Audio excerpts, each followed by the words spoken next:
You know the business, and I know the chemistry. Well, Jisoo knows the business, and Guri has the money. Welcome back, guys, to Fog Entertainment. All we're missing now is an RV to get this partnership underway. Welcome back, though.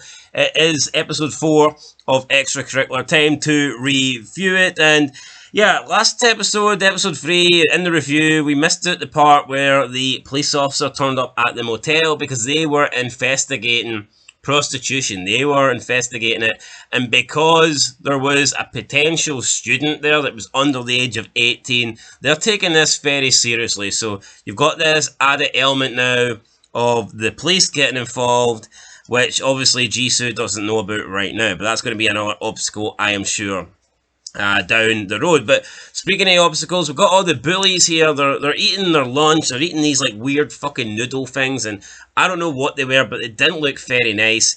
And they're having discussions about all the people that they're bullied, and they said there was one guy that they bullied and they had a lisp, and his father was a district attorney, but it turns out he really was a district attorney, but they bullied the guy so bad that he tried to kill himself. He tried to hang himself. So not a nice group of people, and now they're about to focus themselves on Jisoo, and they say they're going to make his life a living hell. Yeah, they're going to make his life a living hell. Don't understand what the noodles were eating, but they're smoking. They think they're the rock. I know, I see people that smoke when they're in school and they think they're the rock. Well, you're going to die a few years earlier. Well done. Well done to you. Congratulations to you. In the school, we see Jisoo and Guri, they're having lunch, and we get like a scene where she basically points out all the people in school that are involved with, you know, extracurricular activities. So there's people. That's the name of the movie. So there is people that, you know, there's people that like study and bump up people's grades. They get money. There's a kid that brings in defect cigarettes and sells them on the cheap. There's a girl that slept with her teacher to bump up her grades. And then Giru points out Minwee, and she says she's not too sure what she does, but she's always got money. And obviously, you know, it's a little dig at Jisoo because she now knows what she does, and that, of course, is she is a talent, and Jisoo is essentially the pimp. But I guess that makes Guri a pimp now because she's in on the business, and you know they're making money together. So Mr. Lee phones Uncle, who obviously we know is Jisoo, but Uncle and Jisoo, they are the same person. Mr. Lee might not know that, but it is true. He talks to her about Minwee and how she seems unstable and that he's not sure that she should be working, but at this point I think Jisoo is just wanting to try and make his money back. So he's like, you know, let her work for now, keep an eye on her, but we'll see if something pops up in the future. So yeah, we have that there, but probably Minwee probably shouldn't be doing this, but she needs the money to support her boyfriend, who only seems to want her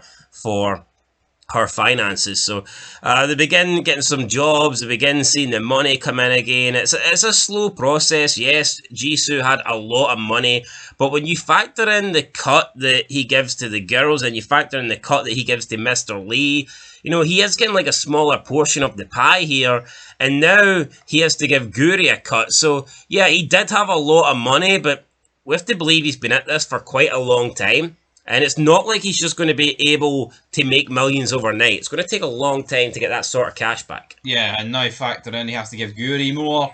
It's going to take a long time. Longer time. Yes, the next day though, Guri's parents drag her to a business meeting with Mr. Choi. And they get her to be dolled up. They make sure she's got a makeup session, hairdressers. They get her to wear this really, like, I don't know, pretty dress.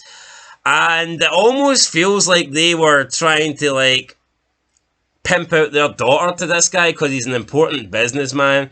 And when he does meet her, you know, he's, like, looking at her saying, oh, you look amazing, you look great, you're so pretty, in front of her parents. So, yeah, I mean, it almost seems like, you know, her parents, not only are they forcing her to become the next CEO, it almost seems like they're abusing her as well. And it's baffling, though, because you know what, I think, not that it makes sense if you're poor, but you're already mint it. What is the fucking need of doing this? Yeah, so it's greed. Seems like her parents are pretty much willing to exploit her, and, you know, allow her to look good for this businessman, and who knows what else will happen there.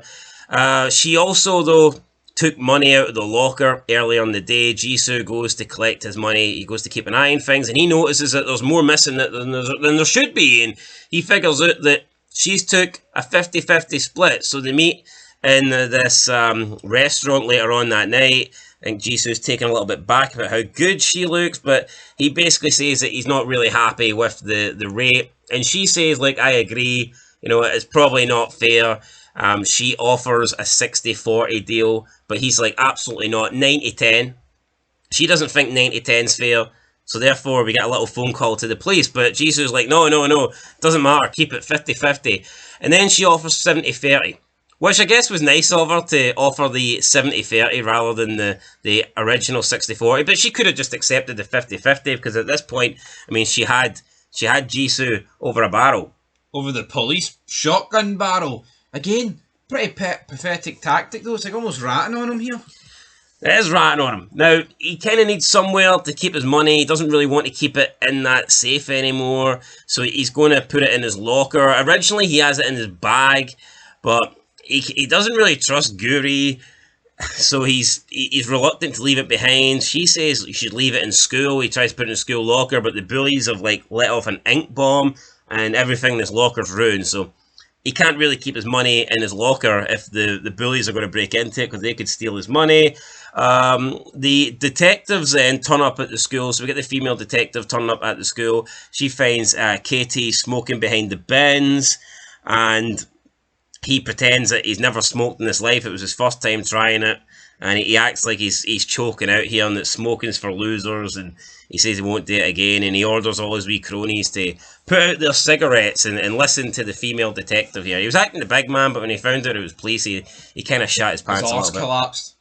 Yeah, so they then leave, but the detective notices the little ornament that Min-Wee has on her backpack, and it gives her flashbacks of the CCTV footage from the hotel in the opening episode. So she is at this point becoming suspicious that Min-Wee could be the person that was doing the prostitution. Yeah, of course. I mean, the CCTV footage, that feels like it happened about a million years ago. Was that episode 1? Yes.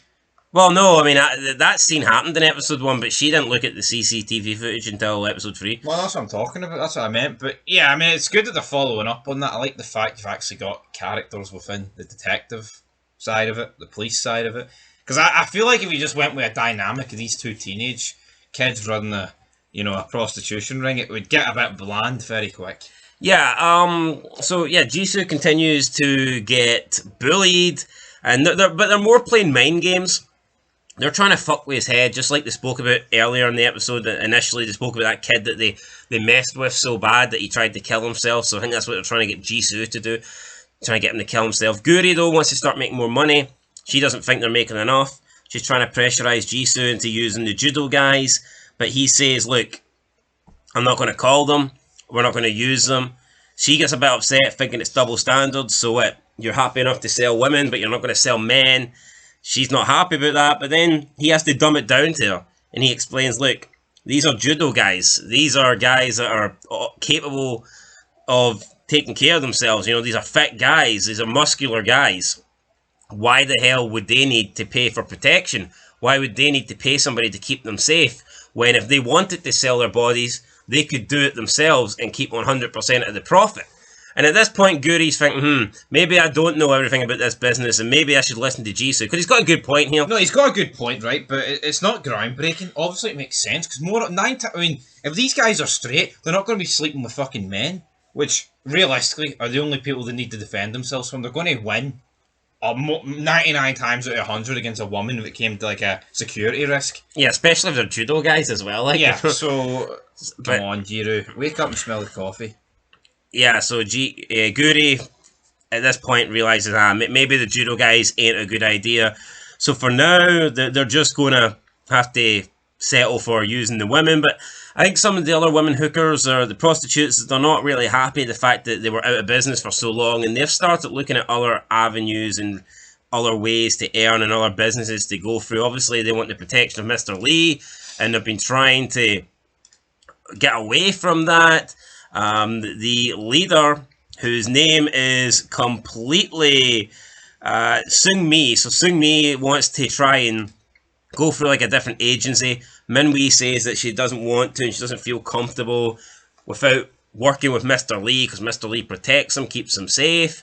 But they're in a rush. They're like, no, look, this was actually before they got the business up and running, but they wanted to get back into it straight away. And she says to them, like, why are you so quick to sell your body? You're such a whore. And obviously she slapped her and said that she's out. So yeah, it doesn't look like...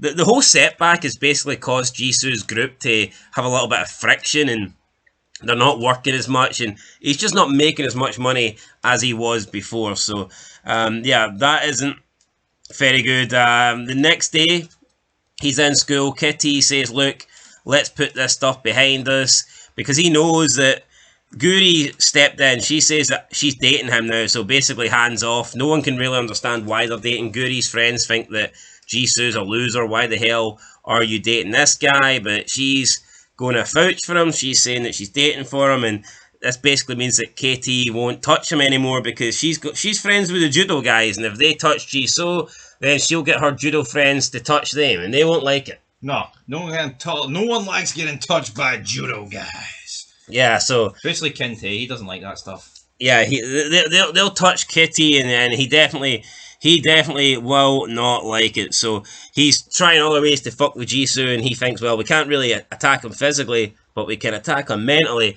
And he gets one of his little cronies to plant this like sex object in Jisoo's bag, and then he goes to the principal with his own cigarette buds, saying that he found them in the toilet. This leads the principal then to do staff. He gets his staff to do like bag searches, so they go through all the classroom. I mean, at this point, Jisoo's bricking it because he's got his money in his bag.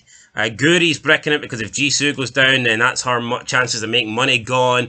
Min-wee's got her vape in her bag. She doesn't want to get caught with that. So everyone in the room at this point is pretty much shitting their pants as the teachers are going around doing the bag checks. And at this point, it's not looking very good for Jisoo. The dean then walks in. He's like, everybody get your bags on the table, we're going to check. He gets to Jisoo's bag and Jisoo's like, nah, I will not let you open my bag. I will not let you touch my bag, it's my property. The dean is like, what did you say to me, you little punk? And Jisoo's like, nah, there's no way, I can't let you open my bag. And you're not opening it. The episode ends with Jisoo and the dean standing off. Bit of a weird name. I guess the dean is another word for headmaster. Dean of students. It is a bit weird. But, head principal. I asked you. Think about it again. I thought about it. Yeah, so Jisoo, I wouldn't say he's not. It's not that he doesn't really want to open he can't afford to open his bag. Yeah. He opens his bag, it's like, well, he doesn't know about the sex object in the bag. He's thinking about the money. He's thinking about the money. He's thinking about the notes. He's thinking about the phone. And if this gets found, then pretty much his operation's going to get found and his life will be over. So the bag cannot be opened as far as Jisoo is concerned. I think maybe each object by themselves isn't the end of the world, but both of them together, with the rumours that he's this pimp, I mean, it would go down a fucking disaster, wouldn't it? Yeah, I mean, the guy's got all this, like, records of pimping, he's got all this money in his bag, and he's got, like, this sex object as well. It's not a good combination. It's not a good combination, but it's no getting opened, so it's alright. Yeah, Jisoo says no. So, yeah, guys, that was it. We got the operation up and running. I'm going to give this one a 6 out of 10. Pretty good as well, but I still think so far the standout episode is episode 2. Yeah, 6 out of 10 for me as well.